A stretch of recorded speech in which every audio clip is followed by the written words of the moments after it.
Semangat pagi, salam sejahtera buat anak-anak kami sekalian. Kembali kita berjumpa dalam pembelajaran biologi, yaitu masuk kita ke filum Mollusca. Ini masih bagian dari kingdom Animalia. Jadi kingdom Animalia ini ya cukup banyak. Nah, sampai saat ini sudah masuk kita ke Mollusca. Nah, apa itu Mollusca? Ya, Mollusca ini adalah hewan yang bertubuh lunak. Ya, dari semua hewan ternyata inilah yang disebut dengan bertubuh lunak. Tapi hati-hati, ada juga di luar dari Mollusca ini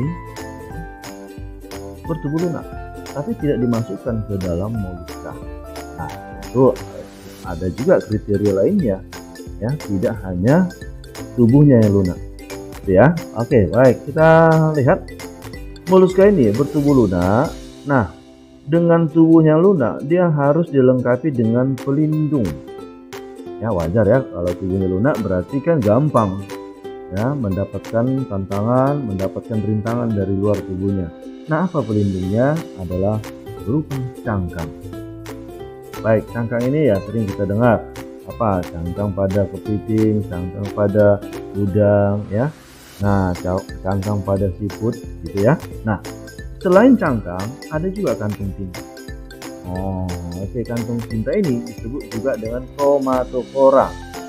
Baik, nah sekarang kalau kamu ditanya Mollusca ini apalah contohnya, ini adalah hal yang gampang yang mungkin kamu masih ingat waktu SMP dan sering kita jumpai di sekitar kita. Ya, misalnya siput, ya, dia jelas cangkangnya ya, cangkangnya itu berpilin memutar. Nah, kalau yang punya kantung tinta, contohnya apa? Ya, mungkin kamu masih ingat adalah cumi-cumi. Ya, nah cumi-cumi jika dia berjumpa dengan predatornya atau mendapatkan suatu rintangan atau hambatan, lalu dia mengeluarkan tintanya sehingga lingkungan di sekitarnya menjadi segar, maka dia akan aman terhadap predatornya. Nah, kita mau kenal dulu bagaimana anatominya. Ya.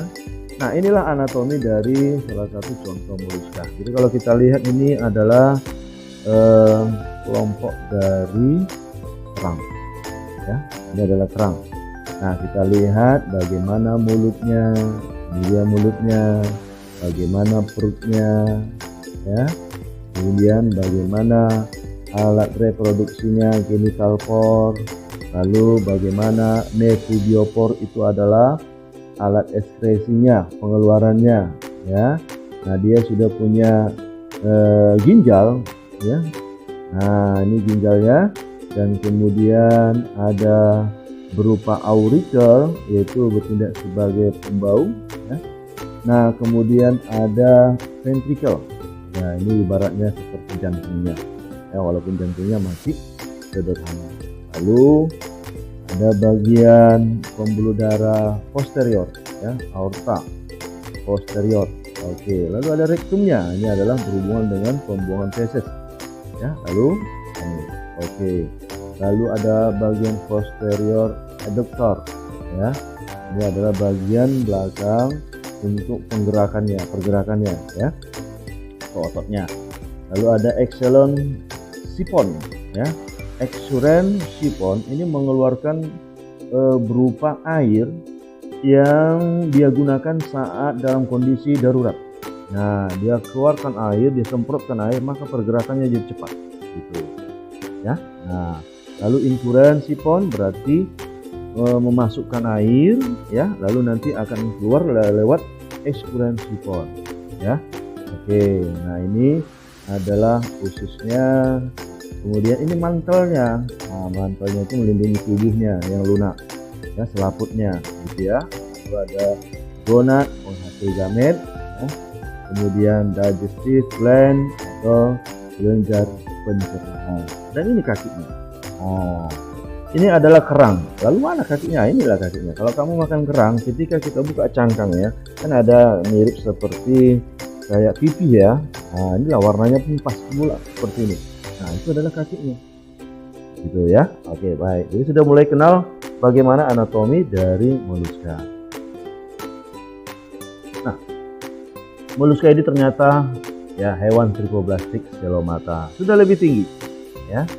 Nah, kalau dari segi kesamaan dengan manusia sama, trifoblastik selomata 3 lapisan embrional dan sudah memiliki bentuk tubuhnya bervariasi. Oke, moluska ini kan ya seperti yang kita kenal, misalnya siput, ya, kemudian cumi-cumi, kemudian apa namanya itu nautilus, ya, kerang. Nah, ternyata bentuknya bervariasi, ya. Nah, lalu tubuhnya terdiri dari 3 bagian utama. Ini ya, jadi kalau nanti ditanyakan apakah 3 bagian utama dari moluska, nah 3 bagian utama itu adalah kaki. Ini ya, kaki. Nah, kaki itu apa? Itu adalah penjuluran bagian ventral. Nah, tubuhnya yang berotot untuk bergerak. Nah, seperti kerang tadi, itu adalah yang bentuknya kayak pipi, itulah kakinya. Adalah bagian dari ventralnya dan berotot, maka dia bisa bergerak. Nah, ada massa visceral.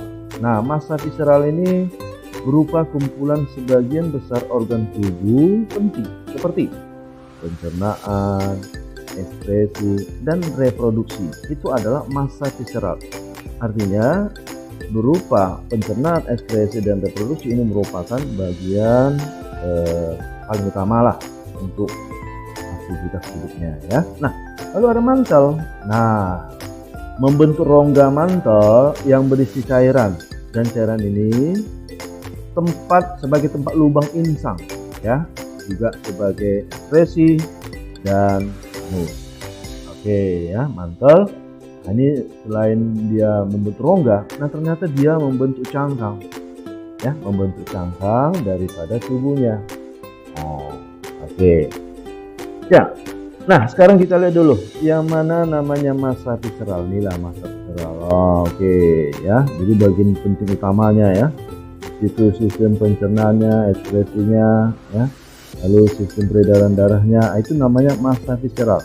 Oke, kalau kakinya ini dia, ini kakinya. Nah, lalu mantelnya mana? Nah, inilah mantelnya. Mana mantelnya? Ini lapisan yang menyelubungi tubuh yang lunak. Ini mantelnya ya. Oke, ini ya. Kemudian, nah ini cangkangnya, barulah cangkangnya di luar. Nah, oke ya. Lalu ini mulutnya, lalu nah insangnya di sini, ini insangnya. Nah, oke, insang berhubungan dengan jantung. Oke ya, anusnya di sini. Nah, oke, kemudian lambungnya, ya. Lalu alat ekskresinya, nephridium atau ginjalnya ya. Oke, baik. Di sini rongga mantelnya. Rongga mantelnya ini berhubungan dengan ya anus, ya, berhubungan dengan insang, alis. Oke, baik. Saraf-sarafnya ini, jadi otaknya itu atau masih disebut dengan ganglion itu berada dekat dengan esofagus, ya, melingkar, kemudian dia menjulur memanjang ke bagian otot, ya, oke ya. Nah, sekarang kita bahas mengenai sistem sarafnya. Tadi sudah kita singgung sistem saraf ya. Sistem sarafnya berupa bentuk cincin. Nah, tadi kan nampak gambar ya di esofagusnya itu. Nah, dia ternyata melingkari daripada kerongkongan atau esofagus. Nah, kemudian indera. Nah, kalau pada manusia kan panca indera ya. Kalau di sini ada atau reseptornya berupa osphradium. Dia adalah indera yang berhubungan dengan teksturnya, menerima rangsang dan lidah. Ya. Nah, ini fungsinya hampir sama ya. Nah, untuk mengetahui adanya makanan, ya, untuk mengetahui lingkungannya, ya, ada makanan pasti. Ya, baik. Lalu mata. Nah, matanya ini ya belum pada umumnya ya, matanya belum bisa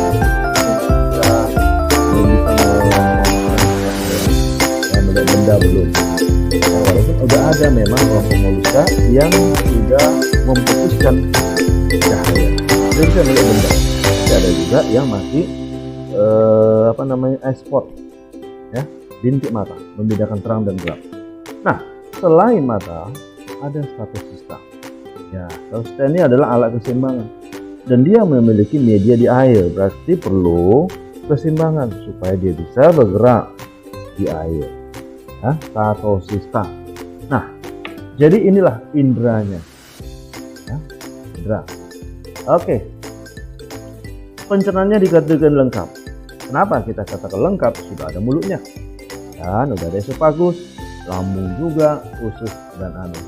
Jadi tidak lagi seperti hewan yang sederhana, bahkan tidak ada anus, berarti mulutnya masih ya sekaligus untuk mengeluarkan ampas makanan. Ini bisa ya. Oke, baik. Nah, moluska ada yang memiliki lidah, ya, lidah berparut. Itulah namanya radula. Ya, jadi ada juga yang tidak punya radula, tapi umumnya memiliki radula. Radula itu apa? Lidah berparut. Jadi identik dengan seperti giginya. Nah, tahu parut? Nah, kalau kamu pernah lihat parutan kelapa ya, parutan kelapa ini kan bergerigi, ya kan? Memarut kelapa kan harus bergerigi. Nah, sama lidahnya bergerigi itu identik dengan giginya. Ya, biasanya adalah moluska yang herbivora. Oke. Nah, bagaimana dengan peredaran darahnya? Ternyata masih terbuka. Ya, peredaran darah terbuka. Nah, ingat peredaran darah terbuka ini di mana pengertiannya adalah ini ya. Nah, pengertiannya bahwa dia kan belum memiliki pembuluh darah. Belum ada pembuluh darah yang lengkap. Nah, ya. Belum ada pembuluh darah. Ya. Oke. Ya. Nah, berarti aliran darahnya dari jantung langsung ke bagian seluruh tubuh tanpa ada pembuluh-pembuluh. Nah, jadi itu namanya terbuka. Kalau tertutup ya udah kebalikannya. Ya. Nah, lalu berhubungan dengan darah, ya pigmen darahnya disebut dengan hemosianin. Kalau manusia kan pigmen darah kita apa? Hemoglobin. Nah, dia tidak ada hemoglobin. Nah, dia memiliki hemosianin. Nah, tahukah kamu sianin itu apa? Itu adalah menyatakan warna biru. Iya. Oke, pigmen biru. Nah, ternyata dia memiliki hemosianin. Nah, lantas hemosianin ini didukung oleh adanya berupa kuprum, ya. Ada tembaga yang berada dalam plasma darah. Nah, jadi kesimpulannya pigmennya itu adalah hemosianin yang mengandung kuprum, tembaga yang berada dalam plasma darah. Kalau manusia, hemoglobin di mana? Di eritrosit, bukan di plasma darah. Ya, oke, baik.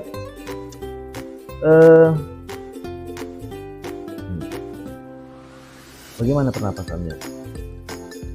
Sistem pernapasannya, ya, alat pernapasannya berupa insang.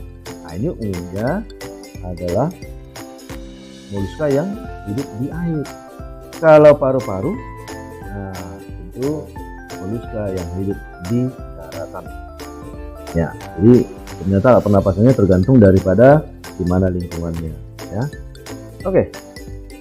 Sistem ekskresinya satu pasang ginjal atau disebut juga dengan protonephridium. Ya, protonephridium itu tipe ginjalnya. Ya, nah, masih sederhana lah, tapi sudah identik dengan ginjal. Nah, lantas habitatnya, nah moluska ini ya kita jumpai ada di darat, ya, ada di air tawar maupun di laut. Nah, jadi ternyata variasinya banyak, ya, daripada hewan moluska ini. Baik, bagaimanakah kemampuan dia berkembang biak? Nah, ternyata jantan betina seperti kita itu disebut juga gonokoris, ya. Jadi kalau ada kamu dengar istilah gonokoris, ya sama seperti manusia bahwa jantan betina sudah berpisah, ya. Jadi kalau manusia ya gonokoris juga. Nah, ternyata moluska ini umumnya sudah gonokoris, ya. Lalu fertilisasinya, pembuahannya itu berada di dalam tubuhnya, ya. Oke, baik. Nah, sekarang kita mau kenal dulu bagaimana moluska ini. Ya, kita lihat dulu video berikut ini. Mollusca is the most diverse and second largest phylum of invertebrate animals. They are soft-bodied animals, often with hard shells for protection. Mollusks are mostly marine. Some are freshwater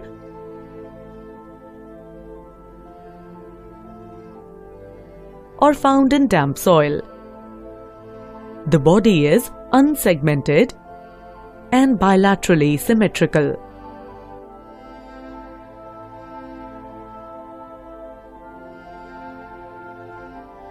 They are triploblastic with ectoderm, mesoderm, and endoderm, having reduced coelom lined by mesoderm. Their body cavity is called hemocoel. Their body is divided into head, visceral mass, mantle, and foot. Nah, klasifikasi moluska ini ternyata berdasarkan tipe kaki, posisi kaki, dan tipe cangkang. Nah, supaya lebih gampang mengingat bagaimana pembagiannya, ya cukup mudah. Ini aja kan. Anak gadis suka celana pendek. Benar nggak? Ya, benar. Ya. Nah, umumnya di rumahan ya. Oke, bahkan di luar pun banyak juga. Kalau di rumah ya umumnya seperti ini. Anak gadis suka celana pendek, itulah kelompok dari moluska. Oke, apa itu? A. Amphiniura. Nah, ambil kata A, anak ya, Amphiniura. Atau disebut juga dengan Polyplacopora. Nah, Amphiniura ini berada di dasar laut. Sukanya dia melekat, ya, melekat di dasar laut. Bukan berarti dia tidak bisa pindah tempat, tidak. Ya, dia bisa melekat, bisa juga pindah tempat ya. Oke, nah tubuhnya pipih, ya, tubuhnya pipih. Lalu cangkangnya bersegmen. Nah, cangkang bersegmen, lalu jumlahnya banyak. Nah, makanya dibilang poli. Poli itu artinya banyak. Placopora adalah segmen cangkangnya yang berruas-ruas gitu. Dan Amphiniura ini tidak punya mata maupun tentakel, ya. Jadi yang lebih berkembang di sini logika kita berarti adalah kemoreseptornya, ya. Nah, makanya dia ini lebih suka di tempat yang gelap. Nah, lalu radulanya ya besar, nah, ya, di jalur parutnya ya. Lalu jenis kelaminnya tersisa. Contohnya adalah chiton, Cytopleura, ya, itu contohnya. Nah, bagaimana chiton itu? Inilah dia. Nah, jadi mirip kayak seperti lintah atau mirip kayak seperti cacing pipih, ya. Nah, tidak ya. Nah, inilah ruas-ruas tubuhnya. Iya, lalu kita lihat morfologinya. Nah, ini. Nah, ini cangkangnya ketika dilepaskan, ini ternyata dia menunjukkan ruas-ruas, ya. Nah, lalu kita balikkan badannya. Nah, ini adalah bagian mulutnya. Lalu ini bagian anusnya, ya. Kalau ini kan dorsalnya, kalau ini berarti ventralnya, ya. Oke, lalu kakinya yang ini ya. Oke, jadi kalau kita lihat dalam posisi seperti ini, ya, seperti biasa, kita nggak tahu mana kepala, mana kaki, mana kepala, mana bagian anusnya, gitu ya. Kalau dia pada saat dalam kondisi diam ya. Jadi kalau kita balikkan badannya, oh ini rupanya mulutnya. Oh, ini rupanya anus, ya. Oke. Baik, itu kelas pertama, anak gadis. Nah, masuk ke gadisnya. Gadisnya itu adalah gastropoda. Nah, gastro itu kan lambung, poda kaki. Nah, penggabungan kaki dengan perut. Nah, inilah dia. Ternyata perutnya itu dijadikan sebagai alat gerak. Nah, udah bisa ketebak hewan apa itu, ya. Baik, kita lihat deskripsinya. Nah, ternyata kakinya itu lebar dan pipih pada bagian sentral atau perut, ya. Dan untuk membantu pergerakannya ada lendir dari bagian anterior, ya, atau bagian depan untuk mempermudah pergerakannya, ya. Nah, ternyata dia memiliki daya rekat, makanya dia bisa berdiri secara horizontal, vertikal, ya. Dia bisa bergerak secara vertikal atau bidang miring yang, ya. Nah, nggak jatuh ya. Jadi kalau dia berada pada jalan yang melukai tubuhnya, dia mengeluarkan lendir yang banyak ya. Nah, dalam arti sulit untuk berjalan, dia mengeluarkan lendir. Makanya kalau misalnya dibuat uji coba, ada samurai, lalu kita upayakan siput ini bergerak dari tepi ya, dari satu tepi menuju ke tepi satu lainnya. Nah, bayangkanlah samurai yang begitu tajam ya. Nah, lantas dia berupaya berjalan dan dia mengeluarkan lendirnya ya lebih banyak lagi supaya jangan melukai tubuhnya ya. Tapi kalau misalnya kau gerakan siput tadi dari kiri ke kanan, langsung sebelah dua ya. Oke, karena pemaksaan ya. Baik, ada cangkang. Nah, dia memiliki cangkang kerucut berpilin ya. Bisa kau bayangkan bagaimana siput kan, cangkangnya itu kan berpilin, mutar. Dan dia memiliki dua pasang tentakel di kepala, yaitu satu pasang tentakel yang panjang ya, dan dia memiliki bintik mata. Nah, ternyata di tentakel yang panjang itu ada bintik mata ya. Mungkin kalau kamu pernah lihat karikatur daripada siput, ya benar ya, ada kayak bentuk matanya dibuat ya kan. Atau mungkin pernah nonton SpongeBob ya kan.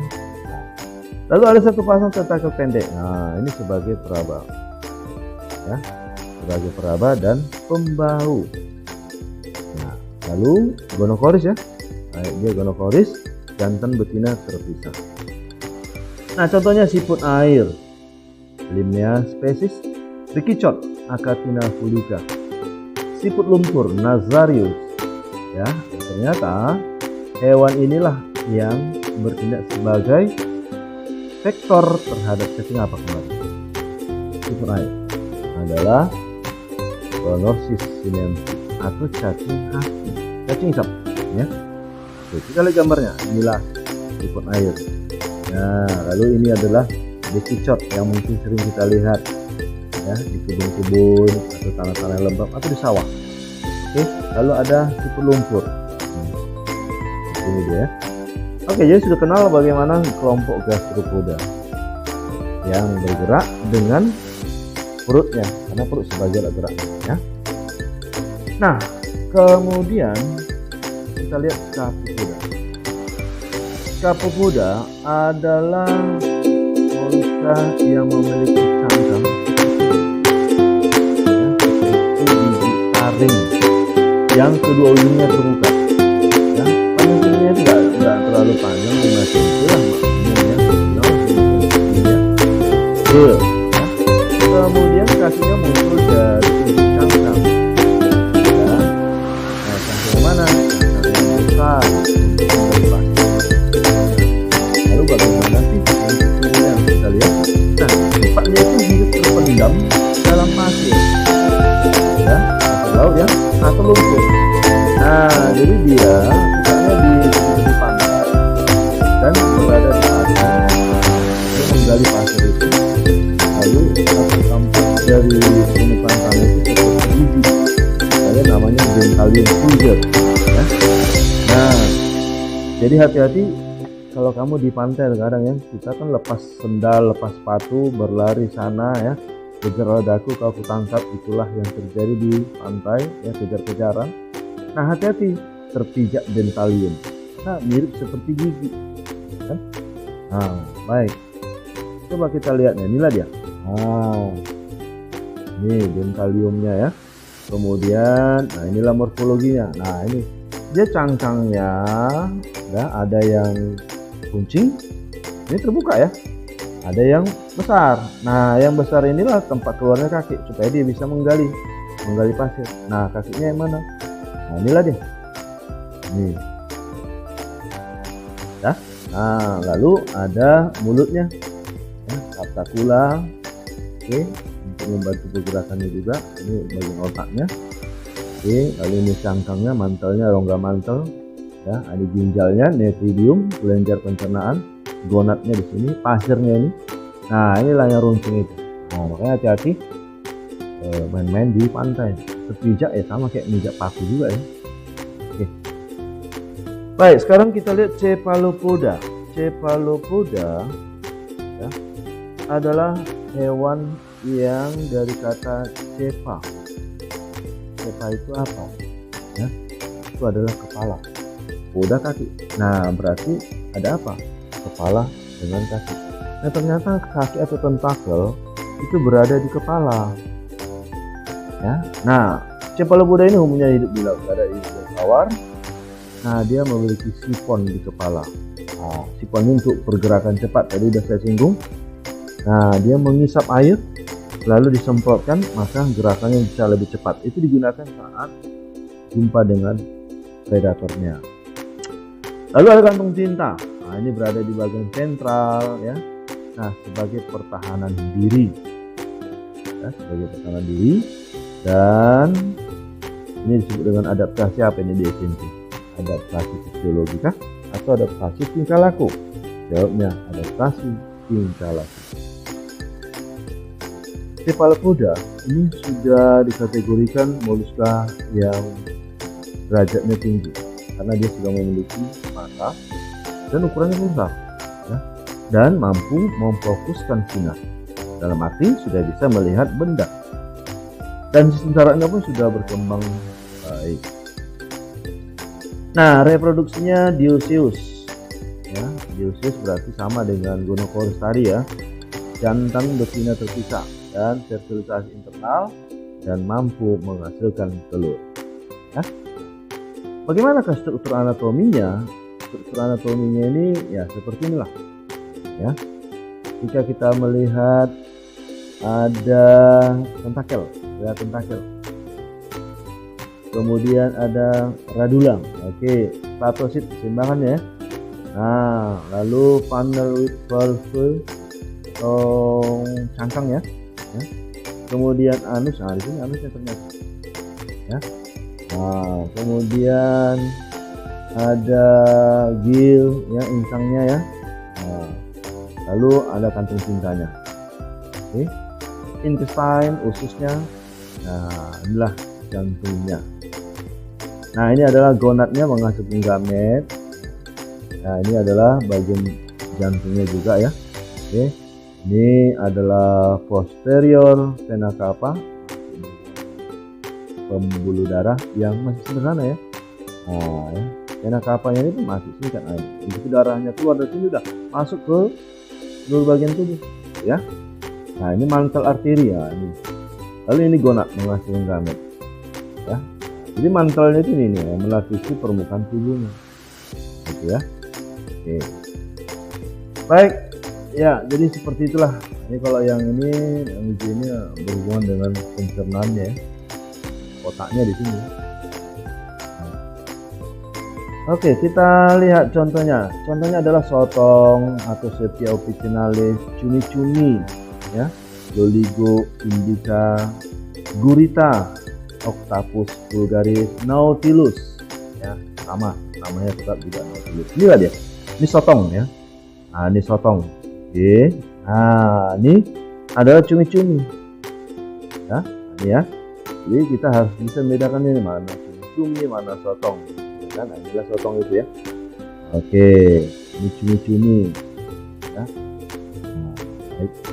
Lalu guritanya ya begini. Ini gurita. Lalu ini ada Nautilusnya. Nah, ini sudah dikategorikan moluska yang langka juga ini. Oke. Nah, sekarang kita lihat dulu bagaimana satu video tambahan tentang cephalopoda.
Ya, jadi seperti itu ya untuk video tentang cephalopoda ya.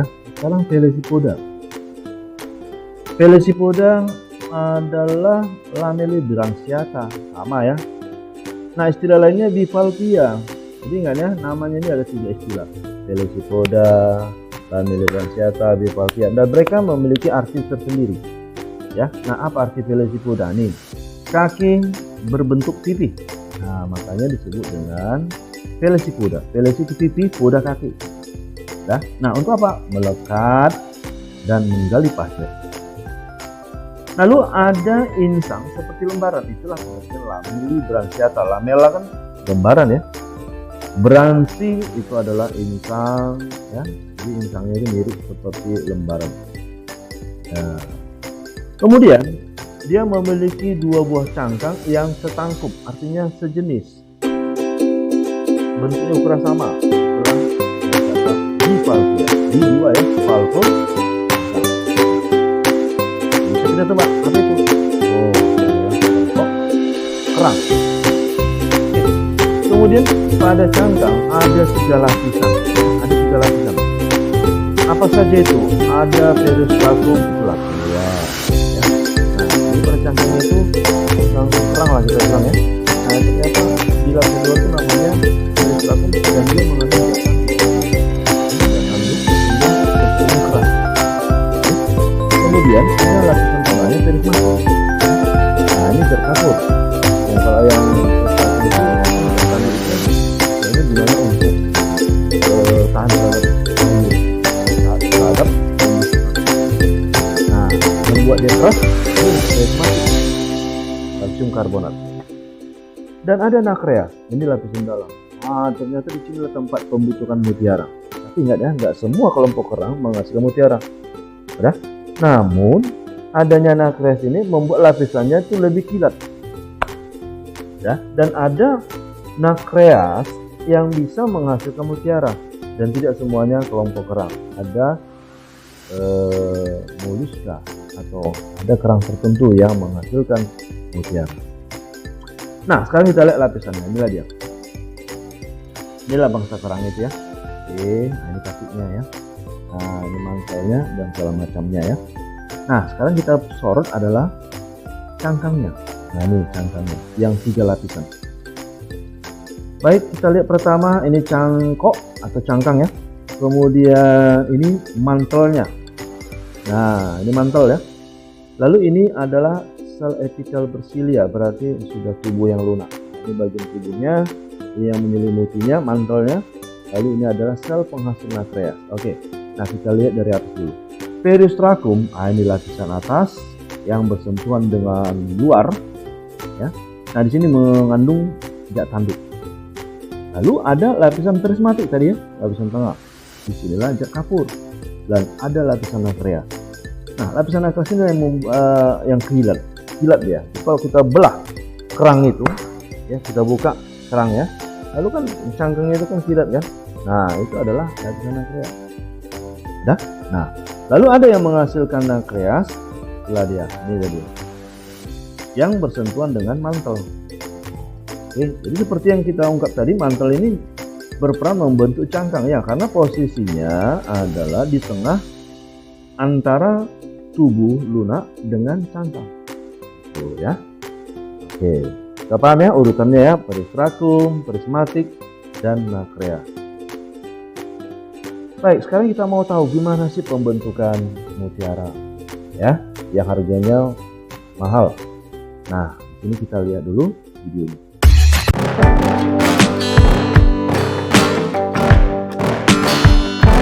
Yeah.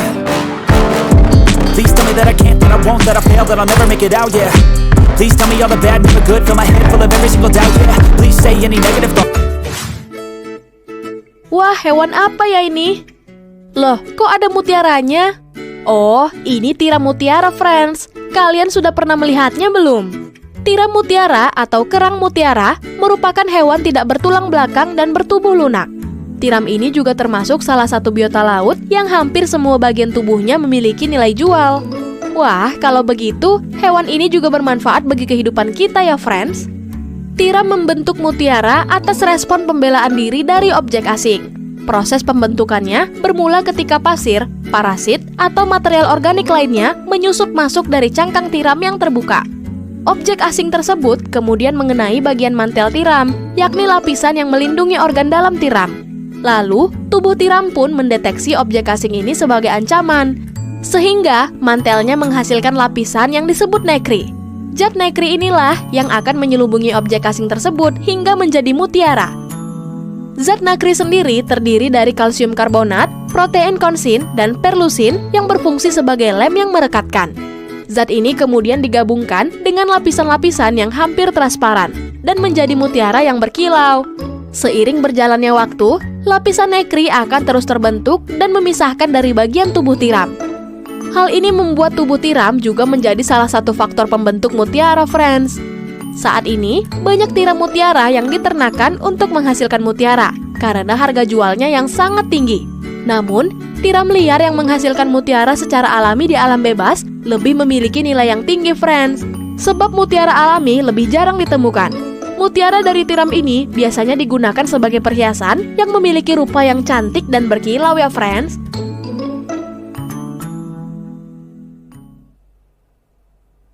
Ya, oke. Jadi seperti itu ya, bagaimana terbentuknya mutiara. Jadi kesimpulan gini, mutiara terbentuk ada yang secara alami, ada yang secara buatan. Jadi yang kita lihat tadi itu, ini kan beternak ya. Kalau beternak kan pada umumnya adalah secara buatan. Nah, kalau secara alami itu ya tanpa ada bantuan manusia. Jadi di alam bebas. Tadi kan, nah ada suatu kerangkeng gitu, di situ dibuatnya, ya, atas suatu saat nanti dia akan ambil mutiara. Tahu waktu pembentukannya? Wah, ternyata lama, 5 sampai 6 tahun. Ya, makin lama makin besar ya. Oke. Bisa aja sih di bawah 5 tahun, ya masih ukuran kecil gitu ya. Nah, baik. Jadi cukup lama ya. Nah, jadi kalau yang buatan itu ya itu sengaja dimasukkan pasir. Kalau yang secara alami adalah tanpa dimasukkan. Jadi ketika cangkangnya terbuka, masuk pasir atau benda asing, nah inilah membuat lapisan nafreas berupaya untuk melingkupinya. Ya, karena itu dianggap sebagai katakanlah lawan atau musuh ya. Nah, lalu mengeluarkan lendir. Nah, lendir itu nanti akan mengeras sekaligus menghancurkan benda asing tadi. Dan itulah yang menjadi mutiara. Gitu. Oke, bagaimana reproduksinya? Adalah secara dioecious, ya, yaitu jantan betina terpisah. Ada juga monoecious ya, hermafrodit, berada dalam satu individu dua jenis alat kelamin. Nah, tetap melakukan fertilisasi internal. Nah, contohnya kerang anadara, sp spesies tiram mutiara namanya Pinctada margaritifera dan Pinctada martensi. Lalu ada kerang raksasa Tridacna spesies kerang hijau Mytilus viridis. Pteridonaphalis, ini adalah kerang pengobor kayu. Ya, maksudnya galangan kapal itu kan dari kayu itu kan. Nah, itu bisa dibornya. Ya, kayak seperti rayap ya, dibornya maka galangan kapal menjadi berlubang. Oke ya, baik, kita lihat dulu gambarnya. Ini dia.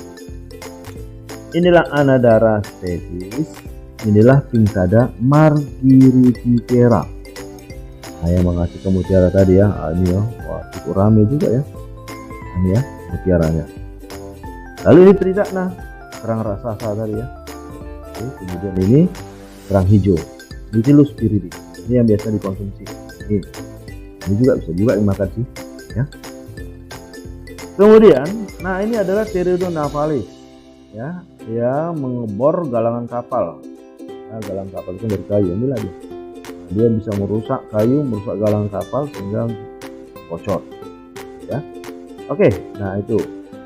Baik, jadi itulah yang merupakan bagian dari pembelajaran kita tentang moluska. Ya, semoga pembelajaran ini bisa berguna buat kita semuanya. Terima kasih.